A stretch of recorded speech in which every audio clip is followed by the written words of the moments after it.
And welcome to our panel on building unity and discussing intersectionality in the fight against racism. We have a fantastic group with us today. Alphonso David, President of the Human Rights Campaign, Manjusha Kulkarni, Executive Director of the Asian Pacific Policy and Planning Council, and the co-founder of StopAAPIHate, Max Sevillia, Vice President of Government Relations, Advocacy, and Community Engagement at the Anti-Defamation League, and John Yang, President and Executive Director of Asian Americans Advancing Justice. We have a short 40 minutes here, so let's dive right into a discussion.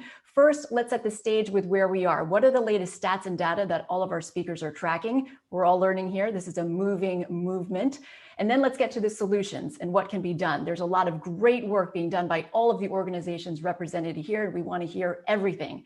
We'll also be taking questions from the audience. So please, if you have them in the audience, send them in via Hop-In.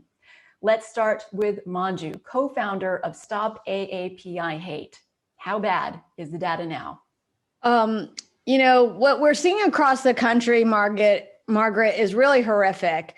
At StopAAPIHate, we've received over 6,600 incident reports. These are self-reported from across the country.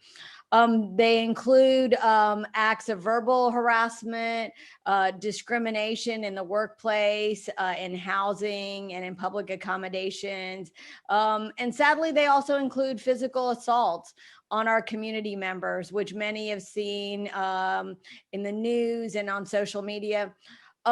One thing that we want to note from our data is the vast majority are hate incidents and not hate crimes. This is important in terms of how we craft solutions. When 90 to 95% don't involve an underlying criminal element, it's important to note. We also know they're from across the country and that women, sadly, are bearing the brunt of this racism and discrimination. 65% of the reports come from women in our communities. And that we know too that it's across Asian American and Pacific Islander communities. A plurality are Chinese American, but we've also received a number of reports from Korean Americans, Filipino, Vietnamese, even Pacific Islanders and South Asians.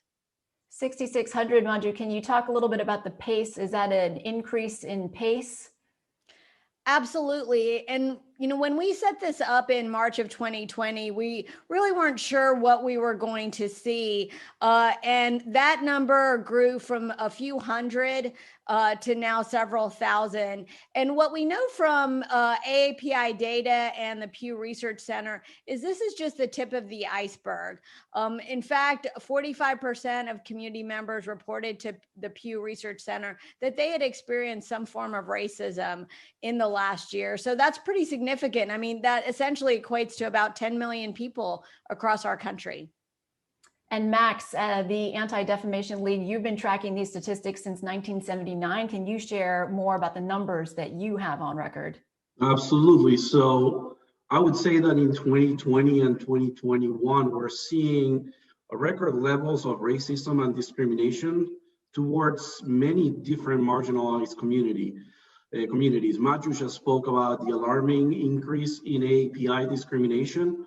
And you just noted that ADL has been keeping tracking data about discrimination since 1979.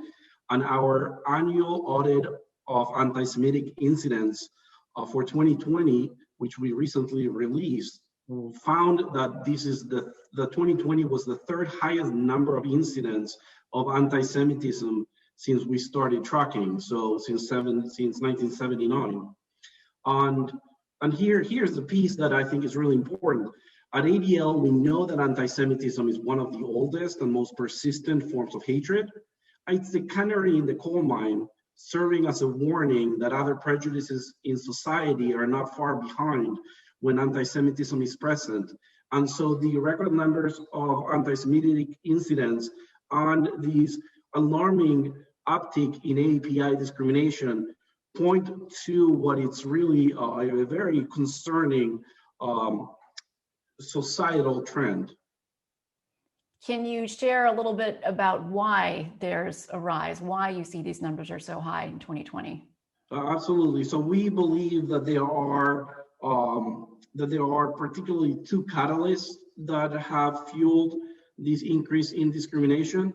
The first one probably wouldn't surprise anyone, is that there are leaders that have irresponsibly used language, speech, to co-opt the conspiracies, and knowingly or unknowingly have given extremists the green light to commit incidents of hate.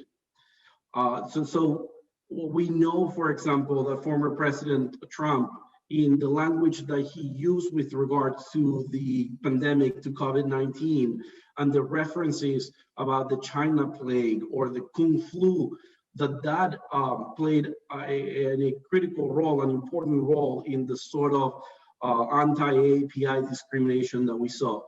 In fact, ADL research found that 85% increase in anti-Asian sentiment on Twitter following the news that President Trump had contracted the coronavirus, that was largely a result of the language that was being used.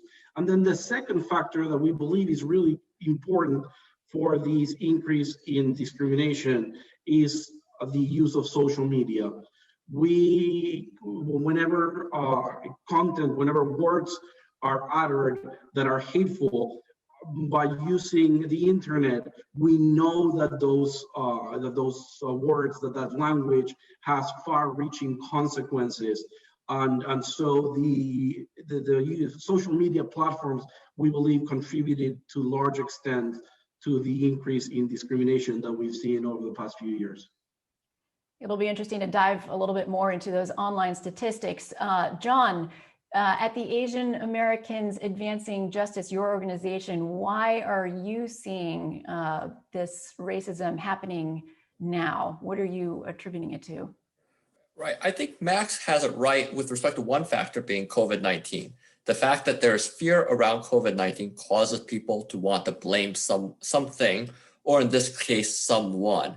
And when you have a former president, as well as other people that have been pivoting and talking about Chinese flu or Kung flu or other variants of that name, it causes our community to be targeted. But the other factor we need to remember is that even independent of COVID-19, even when COVID-19 is quote unquote under control, we're still going to have this anti-Asian hate, because we do have real geopolitical tensions with the Chinese government. And those are real. We should be calling out the Chinese government on democracy in Hong Kong, or on the treatment of the Muslim minority, the Uyghurs in Xinjiang province.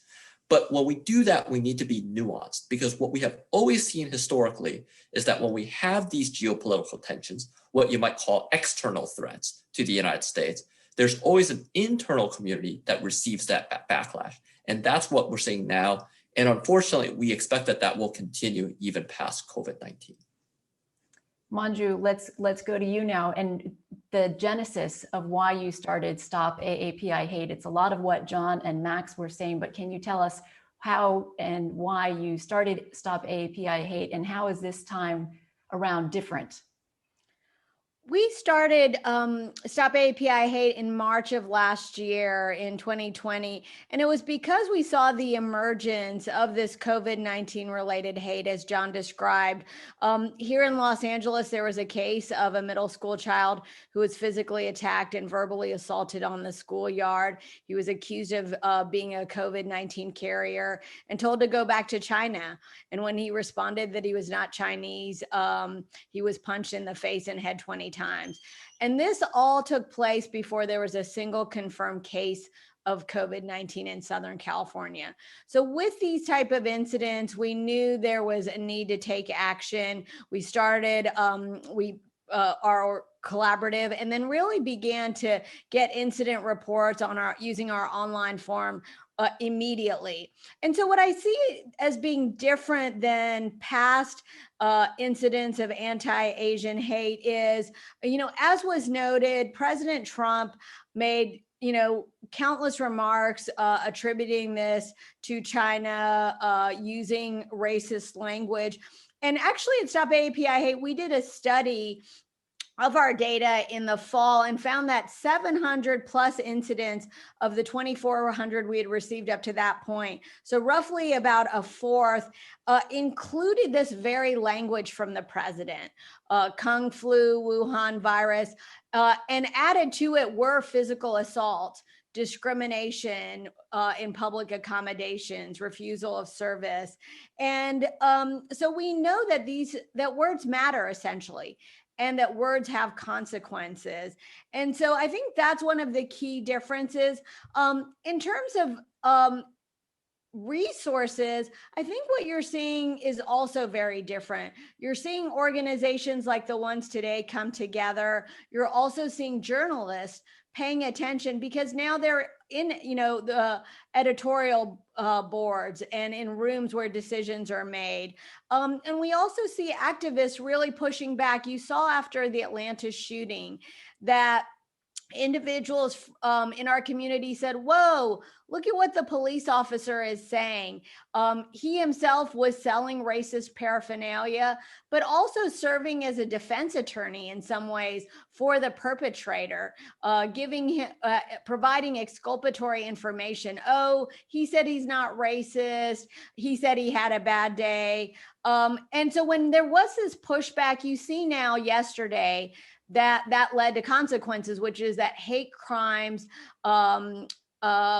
indictments were brought against the perpetrator. And so I think with the activism, the journalism, and also the leadership that we're seeing in the halls of Congress, in our state legislatures, and just also from the Biden administration, this is a different moment. And I think we're better able to respond to what's going on.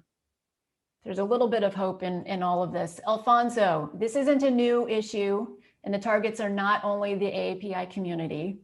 So what more can you share as head of the Human Rights Campaign? Well, thank you for that. No, you're absolutely right. This is not new, and it's affecting many communities, and it's compounded for people who are multiply marginalized. As my fellow panelists have already noted, as a result of a full year of attacks from the Oval Office during the Trump administration, AAPI communities have been experiencing discrimination, physical assault, verbal harassment at historically high levels. And for AAPI people who hold multiple marginalized identities, discrimination and the consequences of that discrimination can be even more severe. So we can't really ignore the misogyny of the attacks in Georgia or other attacks that we've seen across the nation. And we also can't ignore the deadly homophobia and biphobia and transphobia that many AAPI people face. We can't ignore the fact that AAPI immigrant safety and inclusion really remain under constant attack in this country. So we have to think about how we center anti-racism and the defeat of white supremacy as the center, really, and the only way I believe that we will be able to achieve full equality for marginalized communities, including LGBTQ people. I think at its core, we have to think about how all of us, people that we know and people that we interface with, making sure we communicate that we cannot and should not be silent or stand by when we see discrimination or indifference against any members of our community. I want to come back to that and how we should do that, Alphonso, but let's go back to John here, bringing it back to AAPI for a moment. In a sense, we're countering myths that the community has been facing for a very long time as well. What's your perspective on that? Sure. So there's two myths that the Asian American community have to confront and tackle. One is the model minority myth. The second is the perpetual foreigner myth or syndrome. And let's start with the model minority myth, because this relates to what Alphonso was talking about. This myth, for those of you that don't know what it is this myth that Asian Americans do well overall with respect to education, economics, wealth, that they bat above the average, so to speak, that they are the good colored people. And you could tell by just the way I characterize it, what the danger in this myth is. The first danger in this myth is that it suggests that Asian Americans are the good colored people and that somehow other marginalized communities are doing as well, somehow because of their own fault. And by doing that, it creates this divide between our communities of color. It suggests that somehow those other vulnerable communities have themselves to blame for it. And that's absolutely wrong. Why it's wrong is, number one, is within the Asian American community, we're talking about a wide diversity of experiences. The Asian American community actually has the largest wealth gap of any community here in the United States. So yes, there are some that are doing well, but there is a large segment of our Asian American community. Even if you think about going down to your Chinatowns, your Koreatowns, little Saigons, you know that the Asian American experience is not monolithic. So by talking about this myth, number one, it sets up this racial divide between different communities of color and different vulnerable communities. And number two, it renders invisible the communities within the Asian American community that have needs. The second myth that we need to confront is this notion of being what we call a perpetual foreigner. This notion that no matter how long we've been in this country, regardless of whether we're born in this country, we're seen as a foreigner, we're seen as an other, we're seen as a threat. And why this is so dangerous is precisely because of all of this racism that we've seen. If you think about history in the United States, you think about how this has affected our community. Whether we're talking about the Chinese Exclusion Act in 1882, when Chinese railroad workers and Chinese workers were lynched in California and elsewhere, while they were doing some of the most dangerous work in connecting our transcontinental railroad. You think about how Americans of Japanese descent were put into internment camps, or incarceration camps throughout the United States on this false, never proven, unsubstantiated belief that they somehow have loyalties to the Empire of Japan. Or you think about 9/11, when our Arab, Middle Eastern, Muslim, South Asian American communities were targeted after the attacks on the World Trade Center, the Capitol, and the plane that went down in Pennsylvania. So this notion that we are a foreigner creates all of these dangers that we have to overcome. So these are the two places I really want to focus on to make sure that people have an understanding the specific strand of racism that the Asian American community faces. And for any of the speakers, what are some ways that your organizations are countering these two myths or other myths that John just raised? And there's a question from the audience that I'll throw in as well, and you can answer whichever question you like. Southeast Asian communities tend to be less known than some others. What are some ways we can help raise up the minority Asian groups within the AAPI community so the true diversity can be recognized? Let me start. In the caller, the question brings up a very important point, which is, for our community, one place we need to make sure we have is what we call data disaggregation. Stated differently, it's making sure we understand who the Asian community is. Frankly, I think this applies to many other communities as well. If we don't have the data, if we're all under just a simple label of Asian American, then that leads to a lot of these myths, leads to a lot of misunderstandings, and it renders all of these different communities marginalized and invisible. So we need to disaggregate. So we understand what the Vietnamese American community's experience is, what the Filipino American community's experiences are, and to have that data. So that's one piece that both at a federal level and a state level, we need to do harder work to ensure that the governments are reporting on that level. Second thing that certainly our organization, well, there's two quick things our organization are working on. One would be in the immediate, we're doing what's called bystander intervention training. And this is giving tools to individuals to do something if they see an act of hate. And there are many things that you could do to minimize the trauma of the victim. So in the past year, we've actually trained over 75,000 people already with these tools to combat hate. The last thing that is systemic is making sure we have better education, especially at the K through 12 level, on Asian American history, but frankly, all different types of ethnicities, sexual orientation, gender, because that's so lacking. One easy piece that I will end with on this is, I talked about the Transcontinental Railroad. If you look in almost all of our American history books, if there is a photo of the Golden Spike when the two coasts were connected by the Transcontinental Railroad, that photo is all of white men. That is not the experience that built the Transcontinental Railroad, but all of our histories have been erased because of that mistelling of history. Manju. I'll chime in here. I couldn't agree more with John in terms of that data aggregation piece. And that's why at StopAAPIHate, we report down to the individual ethnicity. So folks know that, this is not simply a problem experienced by Chinese Americans, but it's actually impacting all of us, including parts of our Southeast Asian communities, including Vietnamese, as well as Cambodian, Hmong, and Lao. And what I would say too is there's absolutely a need to better resource our communities. I think what we've seen, and really many of us, I think, in the AAPI movement are trying to do now, is correct for that underinvestment. We've received few of the dollars that have come from corporate America, from our public institutions, and even from philanthropy. And so this is an opportunity to really make a shift from that, to invest in the programs that will help communities that are refugee, that are asylee, that are living with poverty, food insecurity, housing and homelessness issues. The other thing I would say that's so important is that it's not just these individual acts of hate that we need to uplift and raise awareness of. It's actually the governmental policies that are also wreaking havoc on our communities. And when we look at Southeast Asian communities specifically, it's really unfortunate right now that the Biden administration has chose to continue a policy of mass deportations of individuals from Vietnamese and Cambodian countries. That is individuals who've really spent decades here in the United States, but now are being deported in their late 30s, 40s, even 50s for crimes they may have committed in their youth.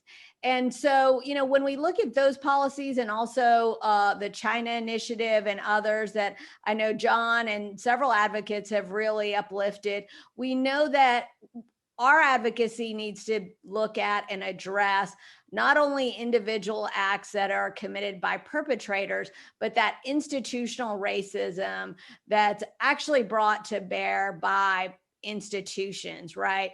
That's where really so much of the harm comes from, and so much of what we need to do should address. I'd like to come back to the policy point that you make, and I'll go to Max for a question on that. But John, we got a follow-up question for you asking about resources that, well, any organization here is using for bystander intervention training. And also, I just want to add the importance of recognizing the diversity of the different Asian American communities. We're doing that at Asia Society by trying to elevate the voices of Asian Americans from all different backgrounds with an Asian American Building America series, but just trying to elevate those voices. We don't hear enough of them, and I really applaud all the efforts that you're making to track all the data and the statistics, because that helps all of us. So thank you for that. And John, do you have recommendations? So I just posted, I'm not sure if that's available to all the people watching this, a web link to our website that includes a sign-up page for bystander intervention training. Also, I could post this in a second as well. If you want to report a hate incident, www.stopaapihate.org would be the best place to do it. Let me give a shout out to Manju on that. So those are starting points. I say starting points because neither of us have a monopoly on good ideas and good resources. Frankly, one of the things we're trying to do, I think Manju is doing the same thing, is trying to collect from our community other resources, other interventions that people are doing to uplift those. So if you all that are watching this have ideas, email us. We could get it on our respective websites to continue that effort. Terrific. Max, let's go to some of these policy specific bills and petitions, right? What should we all be aware of? What should we be tracking as individuals and as organizations, and how can we advocate for each other? What are your recommendations? Absolutely, great question. So I do IDL's government relations work, and I would say that supporting the API community in this time of increased discrimination and hate has been a top priority of ours, and in our policy engagement that's been reflected. And so we have made it a priority to work with congressional champions with regards to the COVID-19 hate crimes bill that Senator Hirono and Congresswoman Meng had led. We contributed to the drafting and prioritized the engagement to get a majority of members to support it. I worked in close partnership with many of my co-panelists today and many other organizations. About a week or so ago, we celebrated the passage of the COVID-19 hate crimes bill, as well as the No Hate Act on the Senate side. And now we are working tirelessly to ensure a similarly favorable House vote that may come as early as next week. So it's been really key to pursue these legislative proposals and priorities through coordinated efforts with other leading civil rights organizations. And I also want to highlight one other path that ADL has taken in terms of policy engagement to contribute to the combating extremism and discrimination, and that is our work through the appropriations process. ADL has been working in close partnership with the civil rights community to advocate for federal investment in programs and initiatives that fight hate and that ensure enough resources to address hate crimes. And we have unique appropriations expertise at ADL, and as we've done with all of our best practices, we've made this expertise available to our partners in order to really reach the furthest distance in the shortest time by doing it together. It would be helpful if the people watching this at home would have a list of resources as well, because you just rattled off a whole bunch of ways for people to be involved.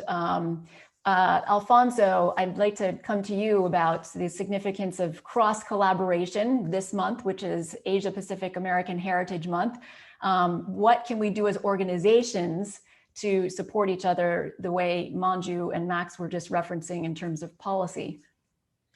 Well, I think at its core, we all have to value collaboration, and collaboration between movements is a really critical strategy to achieving liberation. All of the organizations that are presenting here today and participating in this are fighting to ensure that people can be treated equally and with fairness and dignity under our Constitution and the laws that exist. But no one community alone has achieved the goal of full liberation in this country. Not LGBTQ people, not Black people, not women, not the AAPI communities, not anyone. So we're still working towards the goal of making sure that we achieve liberation. And if we unite, then we can really defeat the forces that threaten our freedoms, forces that benefit from dividing us as oppressed people. So I believe that conceptually, as we think about how we can advance the movement for justice and equality, our shared resistance is much stronger because of the rich diversity of our communities. And you referenced this month, and every month I think we should be celebrating the Asian LGBTQ people, AAPI people generally, and our allies. And the Human Rights Campaign, as an example, has partnered with Asian American Writers Workshop and Youth Speaks, and we launched a campaign titled APA Out Loud. And it's really a spoken word video, is a series that honors Asian Pacific American Heritage Month. So I think is given that backdrop of the attacks that we've seen against the AAPI communities, the attacks that we're seeing against LGBTQ people, the attacks that we're seeing against people of all faiths, we have to think about how we get to that point that we can collaborate and use our collaboration to really get to the place that we call liberation. And I know a lot of you have worked together in your various organizations. Can you share some examples for people who may be listening, who want to get involved, of how you've collaborated with each other? And that's for whoever would like to take a shot at that. Well, I can start. I know that, for example, John and I and several other organizations are part of what's called the Asian American National Table. We started meeting last year really in an effort to collaborate on these issues involving hate, and think of what are these comprehensive solutions. And what I especially like about the table is that it brings together not simply the national groups, but also the local ones doing work at the grassroots. And I think that's so critical too for understanding how these problems manifest, right? There's the data component, but there's also the stories, the narratives in terms of what's happening to individual community members at that level. And I think too, you see in terms of policy, where we're coming together and we're advocating for change. And we saw that especially after Atlanta. John and I had an opportunity to testify in front of Congress 2 days after the Atlanta shooting. And I think there we were able to join forces, with so many other folks who shared those recommendations. And we know too, I appreciate what was shared by Max and Alphonso in terms of those next steps, right? Looking at bills like the No Hate Act and the COVID-19 hate bill, but thinking also comprehensively, right? Because we know we're not going to police our way out of this phenomenon. Hate really has manifested itself in a variety of different ways. And so by joining forces, sharing data, sharing analysis, and developing these broad policy prescriptions at local, state, and national levels, I think that's where we're going to begin to see really some traction and the beginning of solutions. And Margaret, I'll just weigh in there as well. There's an organization called the Leadership Conference on Civil and Human Rights, and our organizations participate in that conference. And one of the goals there is really to identify not only policy goals and policy solutions, but thinking about how we can provide support to different communities and different issues that may arise within those communities. So that's just another example of how we're collaborating and using our independent, strengths, put them together to create even a greater impact. Margaret, if I may jump in. So the first question you asked me about what was contributing to this increase in discrimination, I answered that that social media platforms had a role in it. And I want to go back to that. ADL was a part of a very diverse core group of organizations representing the African American community, the Latino community, and others that about a year ago launched the Stop Hate for Profit campaign. We asked corporations and nonprofit organizations, celebrities, and others to pause their advertising on social media, on Facebook specifically, in order to try to get the social media platform and the other platforms that Facebook owns to stop promoting hate and extremism. And during the month of July in 2020, we had over 1,200 corporations that paused their advertising and almost 300 nonprofit organizations that stood with this diverse coalition and said, this is a priority of ours. It is a shared understanding that while the internet is a huge contributor for good and for opportunity, it can also play a really drastic role in promoting hate and extremism. And all of us stood together in order to push big tech to do the right thing. And when they have not voluntarily done enough, together we've gone to Congress and to the administration and to other actors to partner with them in order to address the sort of discrimination, hatred, and extremism that we see online, and that in part resulted in the violence that we saw on January 6th. The success of that coalition, it has been its diversity and the understanding that we have a shared experience with regards to these actors of hate and extremism. Those are good concrete examples. Thanks, Max. We have audience questions coming in, but I'd like to touch on allyship. John, I'm wondering, we get this question and you must get it a lot too, on what allies can do to help. Sure, and it runs the gamut. So number one, like I said, something like bystander training is something that allies could take, and then they're in a position to help. Number two, you heard about some of how our organizations have come together. One thing that is always going to stick with me was after the Atlanta killings, having a Zoom call with Alphonso, Max, and others, and just coming together. And, Alphonso, Max, you guys know what I said at the time. It's just like I saw in all of us, I saw in all of you, Charleston Church, we saw Tree of Life Synagogue, we saw Pulse Nightclub, we saw El Paso. And so there was this shared pain, but with that shared pain, there was this hope of shared power towards that liberation that Alphonso spoke eloquently about. So, but that's at the quote unquote now.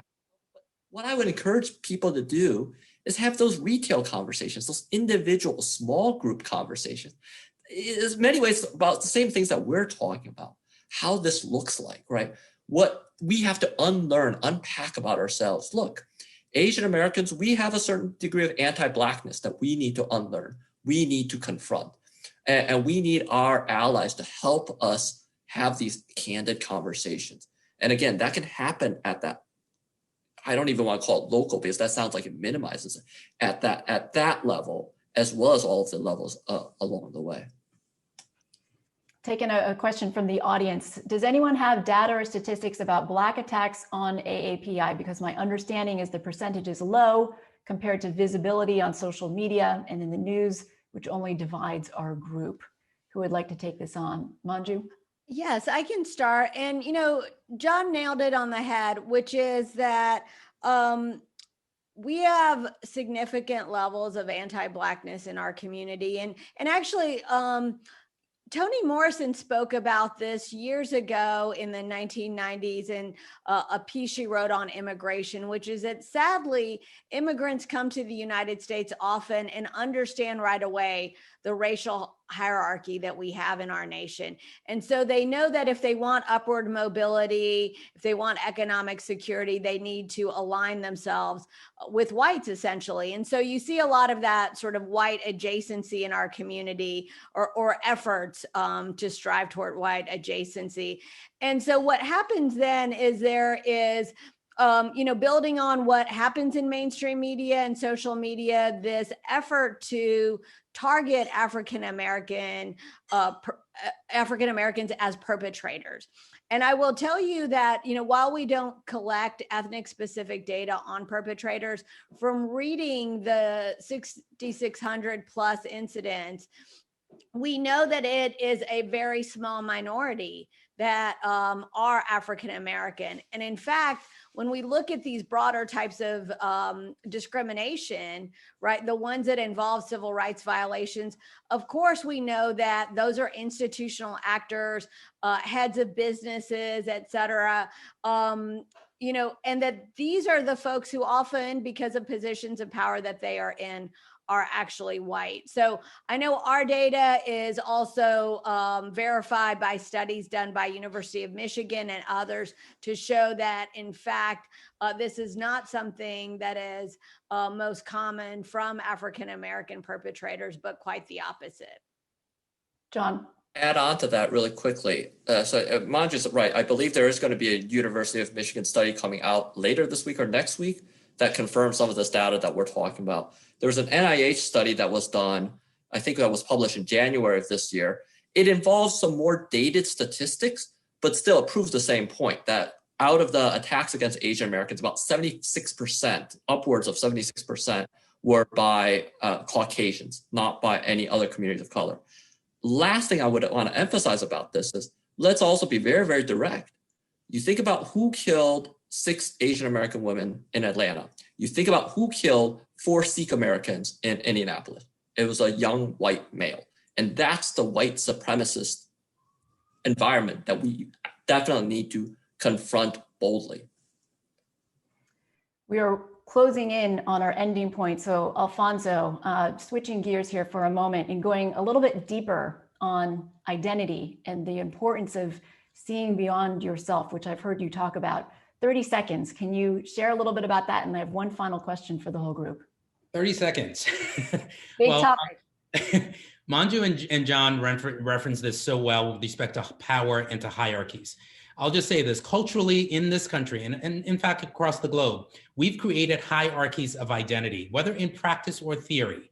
We've ended up identifying people differently, treating them differently based on their identities. And we have to think about how we can deconstruct the hierarchies of identity that we create, in some cases within our own communities, because it actually hurts our opportunities and it makes it impossible for us to actually achieve liberation.